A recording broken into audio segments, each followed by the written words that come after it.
네, 주께서 사랑하신 우리 성도 여러분, 한 주간도 무탈하게 잘 지내셨습니까? 이렇게 주님 안에서 우리 성도 여러분들 얼굴을 뵈니까 저도 참 반갑고 좋습니다. 우리 서로 함께 인사하고 시작하겠습니다. 참 잘 오셨습니다. 은혜 많이 받으세요 하고 인사하실까요? 참 잘 오셨습니다. 은혜 많이 받으세요. 네, 참 잘 오셨습니다. 한 번 더 옆에 계신 분하고 좌우에 계신 분하고 인사하실 텐데 이렇게 인사하실게요. 하나님은 여전히 사랑하십니다 하고 인사하실까요? 하나님은 여전히 사랑하십니다. 아멘. 네, 이제 여기를 보시고요. 지난주에 무슨 볼 일이 있어서 여수 시내에 갔다가 아내하고 함께 저녁을 먹고 밖에서 저녁을 먹고 미평에 있는 봉화산 그쪽에 산책을 했습니다. 가보신 분도 계시겠지만 봉화산은 참 산책로를 잘 꾸며놨더라고요. 거기에 호수가 있고 호수 주변을 삥삥삥 돌면서 산 위까지는 안 가고 긴 호수를 삥삥삥 돌았어요. 몇 번 돌고 데크로 돼 있어서 나무로 이렇게 짠 거 있잖아요. 거기를 삥삥 돌았습니다. 근데 돌다 보니까 그 데크 옆에 산길이 있는데 산길에 새로 작업을 하고 있어요. 뭔 작업이냐면 산길에 이렇게 산책로를 만들어 놨는데 그 산책로를 다시 뜯어내고 다시 밀면서 무슨 푸대를 많이 쌓아놨더라고요. 저기 뭐하냐, 새로 산책로를 새로 만들려고 그러냐 했더니 그 푸대에는 다 황토 흙이 있었습니다. 보니까 그 밑에 흙은 그냥 산 부엽토잖아요. 거기다 곱디 고운 황토 흙을 다시 까는 거였어요. 사람들이 황토흙을 드더라고 까는 것 같았습니다. 보니까 그걸 알고 작업을 하고 있는 구간에 진입하지 말라고 이렇게 줄을 쳐놨는데 사람들이 그 줄을 이렇게 통과해가지고 맨발로 황토흙을 밟고 걷고 있더라고요. 데크도 있고 다른 산책로도 있지만 황토흙을 막 걷고 있더라고요. 여러 사람들이. 제 아내도 신발을 벗고 맨발로 걸어야겠다 하면서 바로 거기 황토흙을 가서 막 걷더라고요. 저는 따라갔습니다. 저는 신발 신고 갔는데 저도 신발을 신었는데도 느껴져요. 땅이 푹신푹신해요. 아주 푹신푹신하니 기분이 좋더라고요. 근데 맨발로 걷는 사람은 온 마음으로 온 몸으로 그 촉감을 느끼겠죠. 그곳에 가면 황토뿐만 아니라 사람들이 하도 걸어서 맨발로 걸어서 다져진 흙도 있어요. 이렇게 호수 주변에 이렇게 뚝방길에 다져진 흙이 있어서 몇 번이나 왔다 갔다 하더라고요. 왜 굳이 저렇게 맨발로 땅을 밟을까? 그러고 보니 저와 여러분들은 우리가 땅을 밟을 일이 참 많지 않습니다. 대부분 아스팔트로 되어 있고요. 또 세멘으로 되어 있고요. 또 우리 교회만 해도 땅이 아니에요. 도끼다시로 되어 있죠. 땅을 밟을 일이 농부가 아닌 이상 거의 없어요. 특히나 사무직에 있는 분들은 더 그렇습니다. 우리 성도들이야 밭농사를 하시기 때문에 땅을 밟고 땅을 일구며 만지고 사시죠. 그러고 보니 그 땅이란 것은 흙인데 우리는 흙과 연관이 참 많습니다. 요즘 다시 흙집이 유행이죠. 친환경 흙집 말입니다. 그래서 벽체 바를 때 마감재로 황토 벽을 바르고 마감재 하는 데도 있고요. 돈 많으신 분들은 벽돌로 안 싸요. 흙벽돌로 쌉니다. 단열도 좋고 건강에도 좋다고 돈 들여서 흙집을 일부러 만들어요. 뿐만 아니라 흙침대 들어보셨죠? 흙집, 흙침대. 여러분이 집에 있는 화분은 뭐를 넣어야 화초를 키울 수 있어요? 반드시 흙을 넣어야 돼요. 그 흙도 키울 줄 아는 사람은 아무 흙이나 안 넣습니다. 마사토, 배양토, 상토 종류가 많죠. 제대로 흙을 골라서 식물에게 줘야 식물에 맞는 흙이 있어요. 농작물에도 우리는 흙을 떠나서는 농작물을 키울 수 없어요. 이처럼 우리의 생활에 밀접한 것이 흙입니다. 저는 이 흙 이야기를 할 때마다 어느 어린이가 썼던 동시가 생각나고 합니다. 우리 성도들에게 한 번 소개를 했죠. 한 번만 더 소개를 하면요, 조용히 한번 들어오세요. 흙이 이런 거구나라는 어린아이의 성찰이 참 잘 나와 있어요. 우리 식구는 모두 흙을 만진다. 밭 갈 때도 만지고 덩어리 부수고 씨앗 넣고 묻을 때도 흙을 만진다. 논 삼고 모 심을 때는 진흙을 밟기도 하고 만지기도 한다. 흙은 사람 말을 잘 듣는다. 만져주는 대로 모양을 낸다. 사람이 하고 싶은 대로 먹을 것을 키워준다. 흙은 일하는 사람을 좋아한다. 나는 흙이 좋다. 하늘보다 흙이 좋다. 흙의 정직을 믿는 사람이 있으면 나도 함께하고 싶다. 어린아이의 동시예요. 우리가 몰랐던 흙의 성질, 흙은 이랬지라는 것을 느끼게 하지 않나요? 저도 농촌에서 자랐기 때문에 밭농사, 흙을 일구고 또 논농사, 아버지 논일을 도우면서 흙을 참 많이 접했던 것 같아요. 그러나 흙 묻은 음식 재료, 흙 묻은 손, 흙 묻은 옷을 싫어했어요. 그리고 흙장난하는 애들을 말리기도 하고 손 씻으라 하는 부모의 입장에 저도 나중에 그런 거에 동의하는 입장이었습니다. 근데 오늘 보니까 흙이란 것이 우리가 너무 지나쳤구나라는 것을 알게 해줍니다. 오늘 본문은 또한 흙에 대한 이야기가 나옵니다. 여러분, 나아만 이야기는 다 아시니까 간략하게 말씀을 드리겠습니다. 시리아의 대장군인 나아만이라는 지체 높은 사람이 있었어요. 모든 걸 가졌죠. 왕의 총애를 받는 대장군이었으니 지위뿐만 아니라 부귀 영화 다 누린 사람입니다. 그런데 칼 야스퍼스의 말처럼 우리는 인생을 살다가 내 힘으로 할 수 없는 어려운 일과 고난, 절망에 닥칠 때가 있어요. 야스퍼스는 그것을 한계 상황이라고 규정지었습니다. 저와 여러분은 한계 상황에, 인생의 한계 상황에 부딪힐 때가 반드시 있어요. 첫째는 죽음, 두 번째는 우리의 힘으로 할 수 없는 질병, 그뿐입니까? 투쟁, 사람과 어떻게 할 수 없는 관계, 한계 상황이에요. 한계 상황. 그러한 한계 상황에 부딪혔을 때는 우리는 우리의 연약함을 절감하기도 할 뿐만 아니라요, 우리의 길을 이끄는 전능자의 인도하심을 깨닫기도 합니다. 그래서 집착하고 애착했던 것을 놓기도 하죠. 중병에 걸려서 죽으려다 살아난 사람이 옛날하고 똑같이 사는 거 봤습니까? 담배를 죽도록 피우다가 폐암 말기에 걸려서 구사일생으로 천행으로 산 사람이 줄담배 피우는 거 보셨어요? 안 피우죠. 술 고래인 사람이 간암 말기에서 간 이식을 받아서 살았는데 계속 술 고래로 사는 거 봤습니까? 그렇지 않아요. 우리 한계 상황에 맞닥뜨리면요, 우리는 애착하고 집착했던 걸 놓고 생을 달리 살게 돼 있어요. 여기 본문에 그런 사람이 나옵니다. 나아만이 그랬어요. 한센병에 걸렸네요. 지금이야 완치되는 병이지만 이 당시에는 불치병이었어요. 고칠 수 없는 병. 또 사람과 접촉이 안 되는 병. 접촉할 수 없고 고립되는 병이었어요. 그런데 그 신분은 뭡니까? 왕의 오른팔로 총애를 받는 시리아의 대장군. 그런 그가 낫기 원했는데 그의 집에 여종인 포로로 잡혀와서 종살이를 하는 한 소녀가 우리 주인님이 우리나라의 선지자한테 가면 고칠 것 같습니다. 그 말을 한 거예요. 사람이 절박하면 지푸라기라도 잡죠. 그래서 진짜 그러냐 해서 자기가 섬기는 왕에게 다녀올 수 있게 해달라고 하니 왕이 너무너무 아끼는 신하이기에 왕이 친서를 같이 보냅니다. 북이스라엘 왕에게 내가 아끼는 신하인데 당신의 나라에 가면 고칠 수 있다니 꼭 고쳐주시오. 신하와 함께 예물과 함께 편지 서신까지 해서 왕이 보낸 거예요. 그래서 왕이 그 편지를 읽어보고 왕은 오해했어요. 사람이 할 수 없는 일을 나한테 해달라고 하니 못한다고 거절하거나 못하면 이것을 트집 잡아서 분명히 전쟁을 일으키려는 트집이다, 명분이다 라고 생각한 거예요. 정치적으로 판단했죠. 그래서 그의 옷을 찢은 겁니다. 이게 무슨 소리냐, 사람이 할 수 없는 일을 나한테 맡기다니 전쟁을 하자는 소리 아니냐. 그 소식을 엘리사가 들었어요.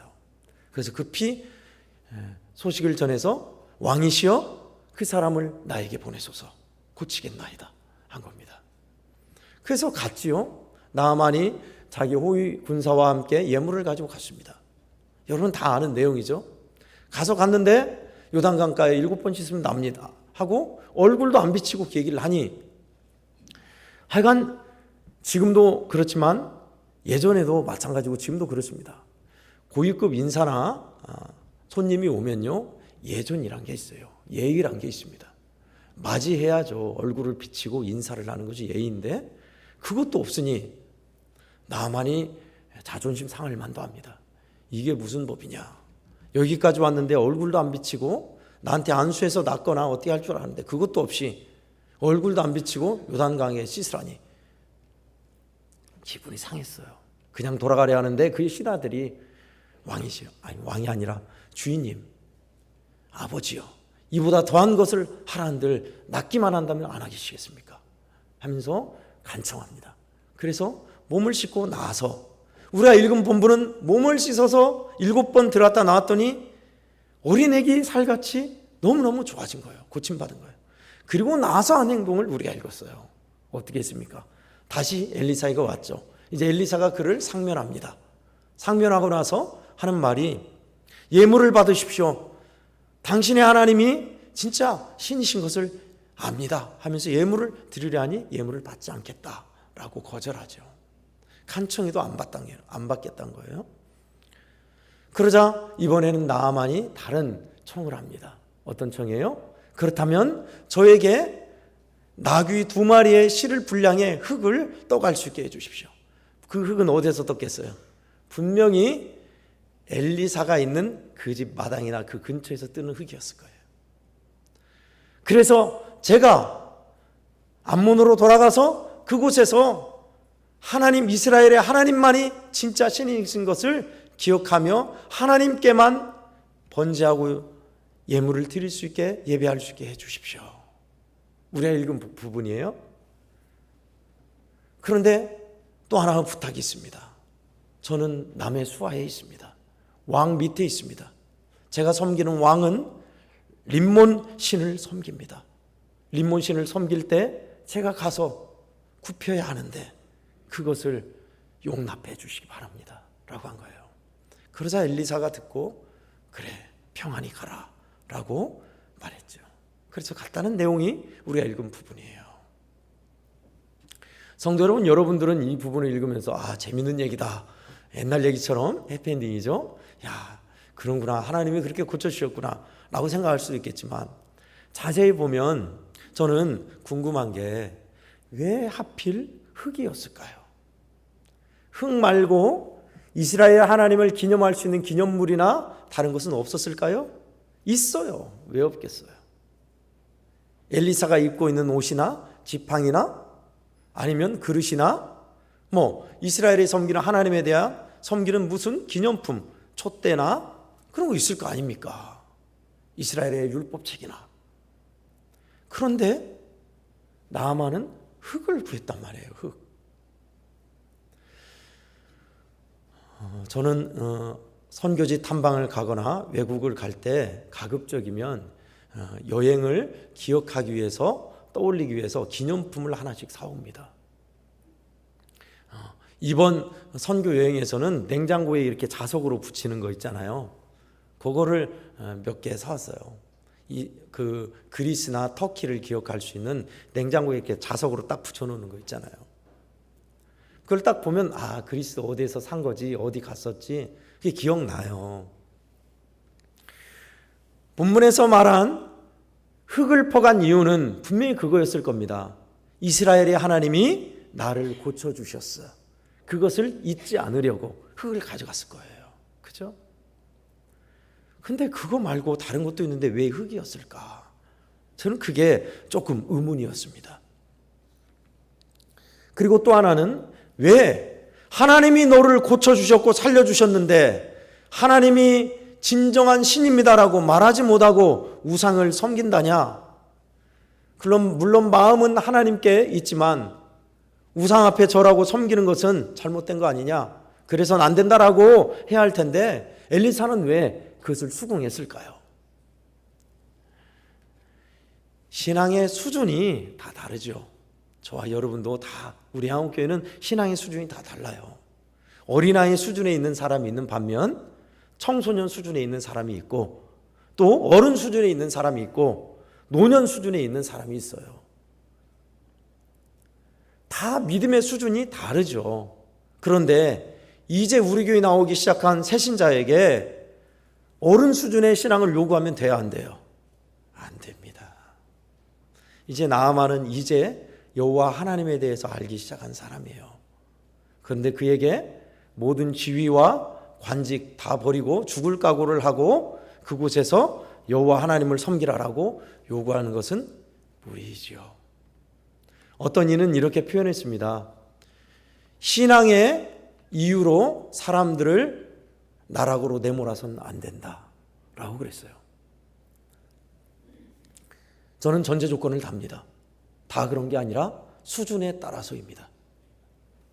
신앙이 옳은 수준인데 이제 새신자 수준을 요구해서도 안 돼요. 어른 수준이면 어른 수준을 요구해야 돼요.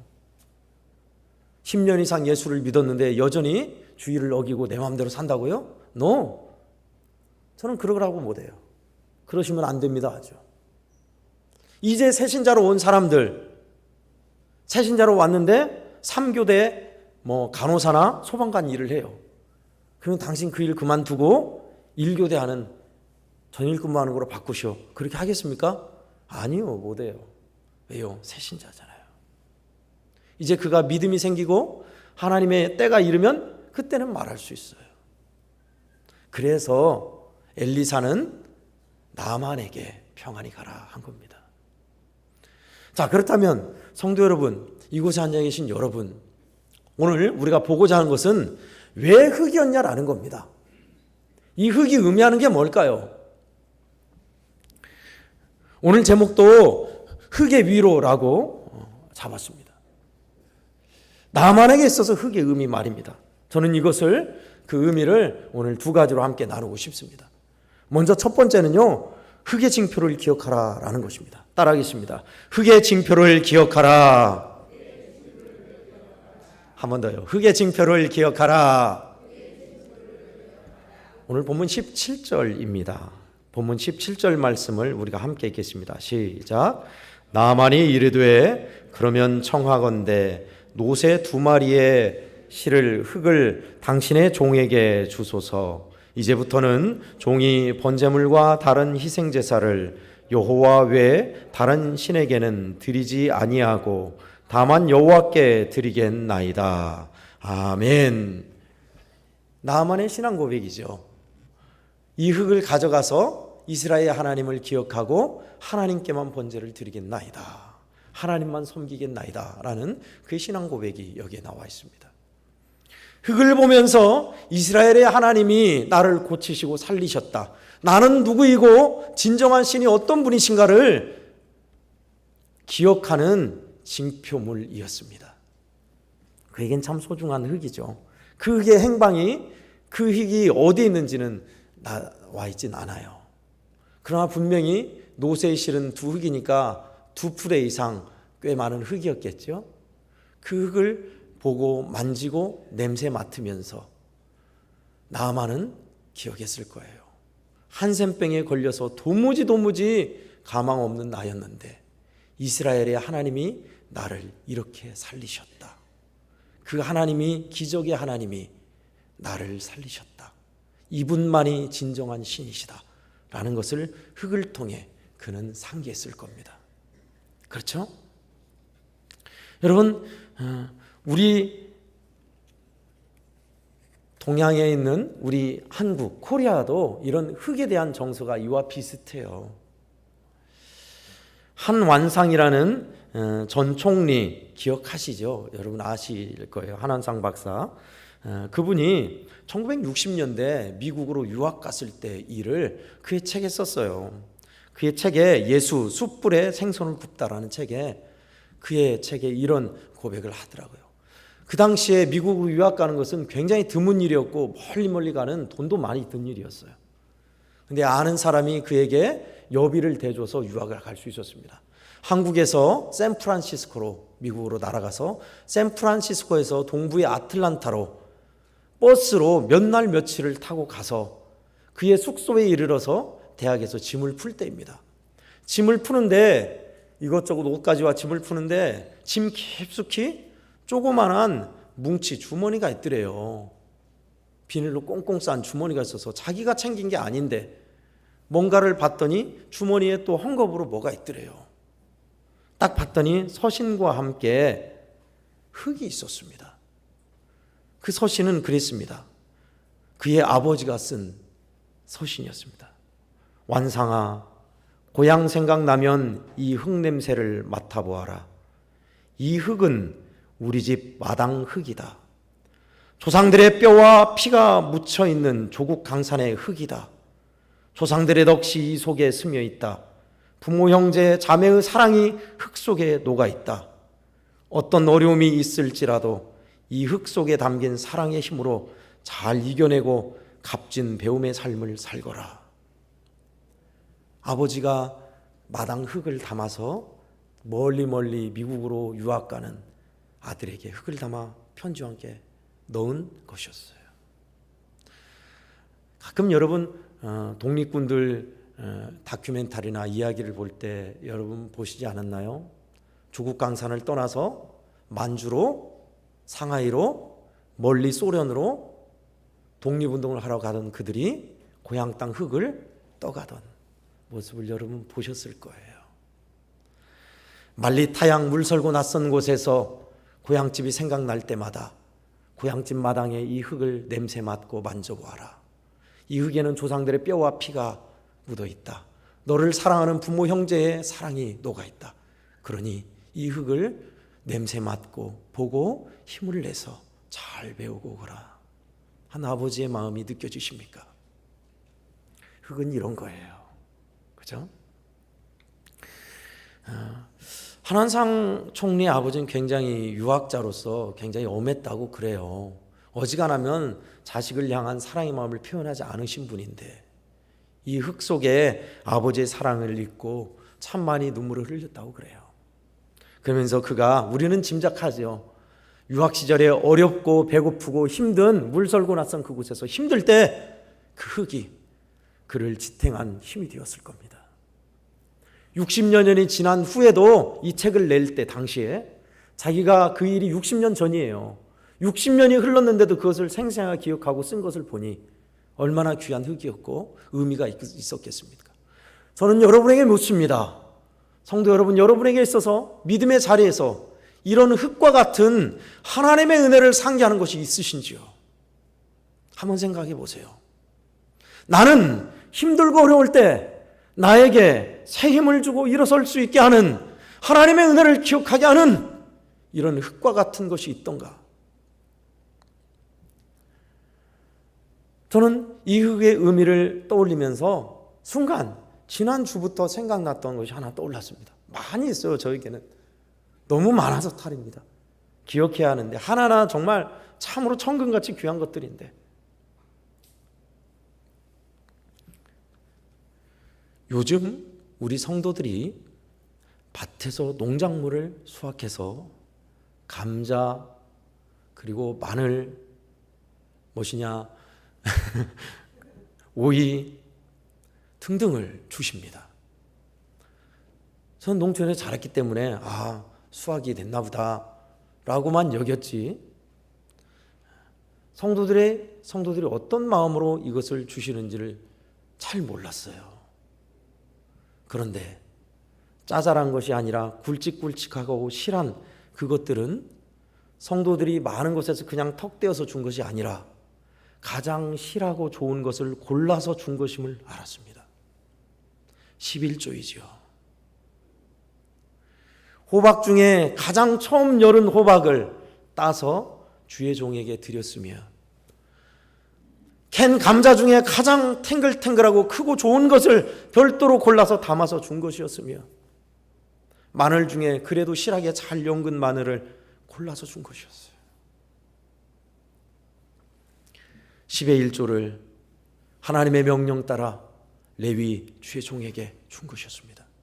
그런데 제가 깨달은 것은 성도 여러분께서 밭에서 이 작물을 키우기까지 얼마나 밭에서 뒹굴고 시간을 보내고 흙을 만지며 살았는지 저는 나중에 깨달았습니다. 제 부모가 그렇게 사셨어요. 알아요. 저도 농작물 하나를 키우기 위해서 얼마나 많은 손이 가며 흙을 일구고 흙을 만지며 흙투성이가 돼야 하는지 알아요. 우리 교회 모 권사님 밤이 늦게 어둑어둑해질 때까지 흙에 기다시피 모종을 옮겨 심고 관리하고 물 주고 그렇게 해서 키운 거라고요. 그렇게 해서 키운 것을, 가장 좋은 것을 주의 종에게 준 것이었어요. 여러분, 이게 얼마나 지극한 사랑입니까?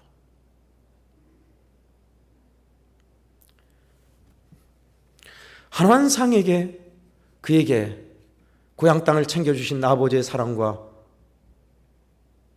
흙냄새가 있었다면 저에게는, 우리 성도들이 주님을 사랑하고 주의 종을 사랑하는 마음으로 골라서 준 그 농산물이 있었던 거예요. 근데 그것을 그냥 지나치면 얼마나 안타깝습니까? 여러분, 이런 의미 있는 것을 우리는 놓쳐서는 안 돼요. 흙의 징표가 이런 거예요. 내가 얼마나 큰 사랑을 받고 얼마나 하나님의 놀라운 은혜 가운데 있는 사람인가 하는 그 징표 말입니다. 성도 여러분에게는 없을까요? 아니요. 우리 모두에게는 공통적으로 있어요. 보이시죠? 너무 많이 보여요. 우리 교회는 여기도 있고 요 밑에도 있고 단상에 있고 뒤에 나가면 여러분 벽체에도 있고 교회 꼭대기에도 있고 애원원 예배당 그 글자 위에도 있고 너무 많죠? 뭡니까? 독생자까지 주신 하나님의 사랑의 십자가 말입니다. 십자가는 오늘 다른 용어로 의미를 풀이하자면 이렇습니다. 너는 무슨 일이 있어도 나는 내가 너를 사랑으로 살릴 거야. 어떤 일을 당해도 나는 너를 포기하지 않아. 기억해라. 독생자까지 내어줄 만큼 내가 너를 사랑한다는 것을 잊지 말거라. 어렵고 힘겨울 때, 절망에 빠져 있을 때, 봉착하여서 도저히 헤어나올 수 없는 슬픔에 있을 때, 큰 어려움에 지치고 고단할 때 너를 이토록 사랑하여 이기게 하실 이 사랑의 징표 십자가. 그렇습니다. 나만에게 있어서 그에게 연약할 때마다 잡아주고 지탱해 줄 수 있었던 것은 이 흙, 여호와 하나님 선지자의 마당에서 퍼온 흙이었습니다. 그 흙은 우리에게 뭡니까? 세상 끝날까지 하늘이 두 쪽 나도 나를 놓지 아니하시는 하나님의 사랑의 십자가, 이 징표를 기억하는 여러분 되기를 축원합니다. 아멘. 첫 번째가 이거고요. 흙의 징표는 우리에게 있어서는 십자가의 이 어마어마한 사랑입니다. 두 번째는 요단으로 가라입니다. 따라하겠습니다. 요단으로 가라. 요단으로 가라. 오늘 본문 12절, 13절 말씀을 우리가 함께 읽겠습니다. 시작.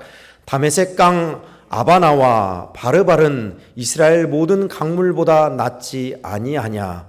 내가 거기서 몸을 씻으면 깨끗하게 되지 아니하랴 하고 몸을 돌려 분노하여 떠나니 그의 종들이 나와서 말하여 이르되 내 아버지여 선지자가 당신에게 큰 일을 행하라 말하였다면 행하지 아니하였으리까.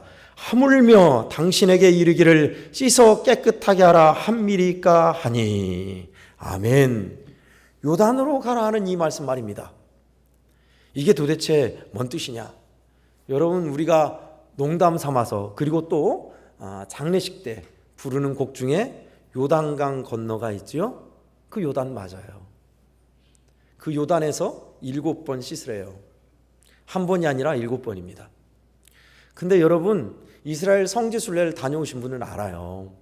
요단강물이 우리나라의 제가 사는 고향 백천내처럼 딱 보면 물속이 환하게 보이고 수정빛같이 너무너무 맑아서 깊이를 헤아릴 수 없어서 얕은 줄 알고 들어가면 키가 넘어서 죽게 만드는 그런 막디 맑은 물이 아니다는 사실이에요. 어디에 비유할 정도냐면요, 우리가 장마철에 비가 많이 와서 물에 흘려가는 흙탕물 있죠. 그것보다 약간 깨끗하다고 보시면 돼요. 그런 물이기 때문에 오늘 12절에 그 말을 한 거예요. 우리나라에 있는 나만이 한 말이 다메섹강 아바나와 바르발은 훨씬 깨끗하지 않냐. 근데 무슨 이런 탕류에 몸을 씻으라고 하는 거냐라는 말이에요. 여러분, 우리 성도 여러분은 아시죠? 한센병이 어떤 병이며 어떤 증세인지. 그래요. 피부에서 진물이 흐르고 피부에 살갗이 온전하지 못해요. 고름이 흐르고. 그런 것을 깨끗한 물에 씻어야지 탕류에 넣습니까? 아이고, 그럴 사람 없죠. 근데 지금 요청하는 게 뭐예요? 그 탕류 요단강가로 들어가라는 거예요. 쉬운 일이다, 어려운 일이다? 어려운 일이다. 그래서 그랬던 겁니다. 가려고 하는데 아버지요, 아버지 안 됩니다. 이보다 더한 거 똥을 먹으라 한들 낫는다면 안 먹겠습니까? 예를 들면 그래요. 낫기만 한다면 뭐든지 해야 할 것 아닙니까? 제발 그렇게 하십시오. 낫을 수 있다고 믿고 하십시오. 지푸라기로 잡는 심령으로 하십시오. 강권하 해서 간 거예요. 그 요단으로 가라는 겁니다. 요단으로. 요단은 그렇습니다. 말씀드렸듯이 내가 죽는 곳입니다. 내가 죽는 곳, 그것도 한 번이요? 아니요, 7번이요. 완전히 죽는 곳. 그래서 새 사람이 된 것. 신약성서에는 요단강이 뭐로 나옵니까? 세례 요한이, 예수님이 세례를 줬던데요. 그곳에 너는 옛날에 죄악에 너는 죽고 새 사람이 되는 것이다 라는 곳이 요단이에요. 요단강.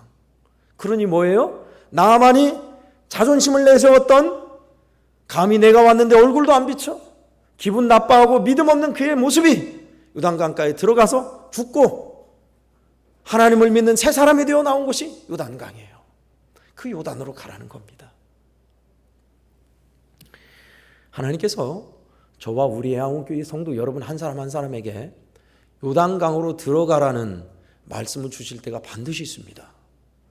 그거는 좀 하기 힘든 일인데, 자존심 상하는 일인데, 하나님은 왜 내 마음에 자꾸 그 생각이 떠오른단 말인가? 목사님은 왜 자꾸 그런 소리를 한단 말인가? 예, 요단강에 들어가란 소리예요. 요단강에 들어가서 하나님 말씀에 순종하며 내가 죽었음을 확인할 때 비로소 하나님의 고치심과 치유하심과 온전케 하심을 맛보게 될 줄 믿습니다. 아멘. 이것이 성경이 말하는 믿음입니다. 저는 오늘 본문을 보다가 비슷한 흙의 내용을 한번 떠올려 봤습니다. 요한복음 9장에는 흙 이야기가 또 나옵니다. 어떤 흙이냐?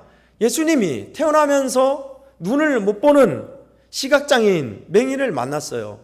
그를 고쳐주는 게 굉장히 독특합니다. 예수님이 너는 눈을 떠라 볼지어다, 네 믿음대로 될지어다 말로 할 수 있었어요. 그런데 어떻게 했어요? 땅에 침을 뱉어 진흙을 만들었다고 했어요. 여러분 생각해 보세요. 여러분 침 뱉어본 적 있죠? 근데 그 침 뱉은 것이 어느 정도 돼야 진흙을 만들까요?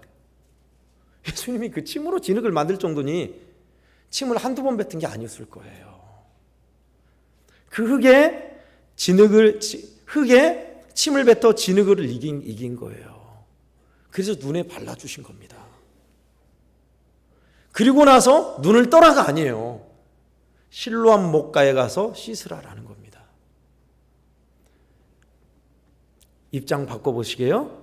여러분이 맹인이에요. 예수님이 오셔서 고쳐주면 좋겠는데 침을 퇴퇴퇴 뱉어서 그 진흙으로 흙을 이겨서 눈에 발라줬어요. 근데 나은 게 아니에요. 거기서 또 멀고 먼 실로암 목까지 또 가래요. 그냥 말씀으로도 고칠 수 있는데 왜 굳이? 맹인 입장에선 기분이 썩 유쾌하진 않았을 겁니다. 그냥 흙 바르는 것도 아니라 침을 뱉어서 흙을 발랐어요. 근데 여기에 뜻이 있어요. 바로 낫게 하시지 않고 어렵지만은 그곳에 가서 씻으면 나으리라 하신 주님의 말씀을 믿고 순종하는 과정을 주님이 요청하신 겁니다. 여러분, 엘리사의 집에서 나아만이 요단강까지 거리를 30km로 잡고 있어요. 맑은 강이 아니라 혼탁한 탕류예요. 가서 한 번만 씻으라는 게 아니라 7번이나 들어갔다 나오래요.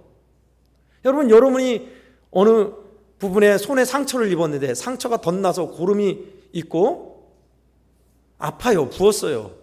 근데 더러운 물에 한 번 씻는 것도 아니라 더러운 물에 계속 넣을 수 있나요? 어렵죠. 어려운 일이에요. 그것도 하루를 꼬박 걸어가서. 그렇습니다. 요단으로 가라는 것은 뭘 요청하고 있는 거예요?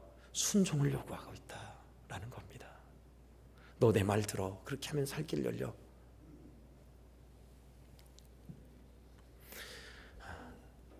라오디게아는 소아시아 7교회 중에 예수님께 책망받은 부자 교회였습니다.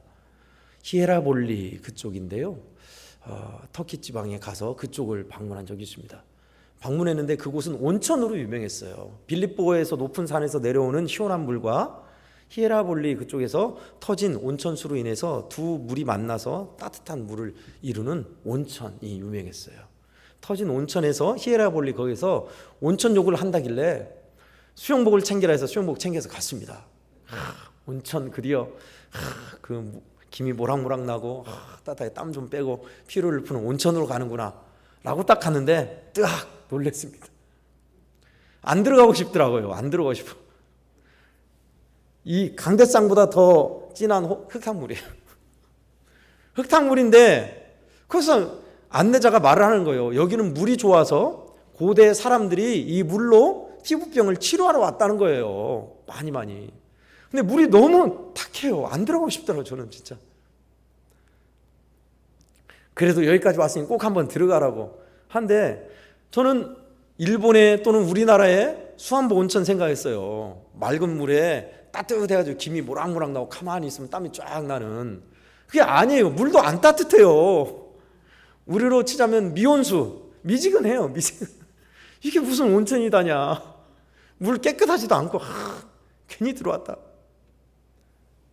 근데 그 지역은 석회가 많아서 석회암이 많은 지역이어서 온천이 좀 귀한가 봐요. 아무튼 안 들어가고 싶더라고요. 저도. 들어와서 나와서 수영복 빨래하는데 계속 흙탕물 같이 계속 나와요. 계속. 이런 온천이었다면 안 들어갈 걸. 그래서 한번 들어갔다 와본 경험상 들어갔다 나온 경험이 있어요. 아마 나만이 들어갔던 요단강이 그랬을 겁니다. 성도 여러분, 하나님께서 여러분에게 요구하는 것이 무엇입니까? 요단강에 들어가라는 요구. 예수 그리스도 안에서 내가 죽었음을 확인하고 다시 나오는 그 요단강에 7번 들어갔다 나오고 들어갔다 나오고. 내 자존심, 내 성질 있지만 요단강에 들어가서 나오는 사람들. 이것이 바로 하나님의 치유하심과 놀라운 은혜로 하나님의 신앙의 고백을 가는 길인 것을 오늘 본문이 이야기하고 있습니다.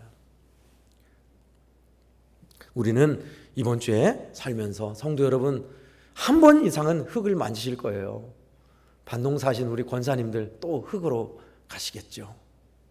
흙을 딛고 흙을 만지고 농작물의 흙을 털어내고